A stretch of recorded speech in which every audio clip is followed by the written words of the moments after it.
Ahoj a vítejte na kanálu Auto Insight 12, místě, kde rozebíráme ta nejzajímavější auta ze světa minulosti i současnosti. Se podíváme na jedinečný návrat legendy Tatra 603 v moderním podání pro rok 2025. Tento vůz není jen postou slavné československé limuzíně, ale i odvážným krokem do budoucnosti, který kombinuje retro design s nejmodernější technologií.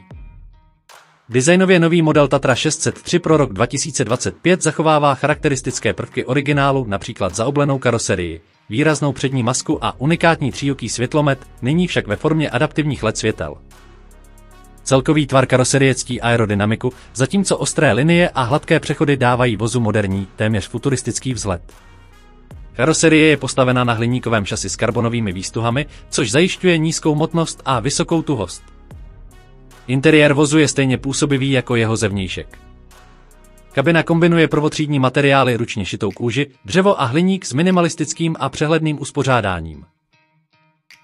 Dominantou je velký digitální přístrojový panel, který lze plně přizpůsobit řidiči, a centrální dotykový displej s podporou gest. Tatra myslela i na pasažéry vzadu, kde je více místa na nohy, a samostatné sedadla s vlastním ovládáním klimatizace a audiosystému. Celkový dojem z interiéru je luxusní, ale zároveň nepřehnaně okázalý. Pod kapotou bije srdce, které si zaslouží pozornost. Tatra 603 2025 využívá hybridní pohonný systém, kde hlavní roli hraje šestiválcový motor o objemu 3,0 litru, doplněný dvojicí elektromotorů. Kombinovaný výkon dosahuje až 450 koní, což umožňuje vozu zrychlení z 0 na 100 km za hodinu za přibližně 4,8 sekundy. Přenos výkonu zajišťuje 8stupňová automatická převodovka s možností manuálního řazení pomocí pádel pod volantem. Díky inteligentnímu pohonu všech kol a adaptivnímu podvozku si vůz poradí s jakýmkoliv povrchem a zároveň nabízí maximální komfort. Co se týče technologií, nový model je vybaven plným spektrem moderní výbavy. Nechybí adaptivní tempomat, systém pro udržení v jízdním pruhu, automatické parkování, noční vidění ani rozšířená realita v navigaci. Vůz podporuje bezdrátové aktualizace softwaru, takže se bude časem zlepšovat i bez návštěvy servisu. Zajímavostí je i unikátní systém odvětrávání interiéru založený na ionizaci vzduchu, který vytváří příjemnější prostředí a zároveň filtruje nečistoty. Tatra nezapomněla ani na bezpečnost.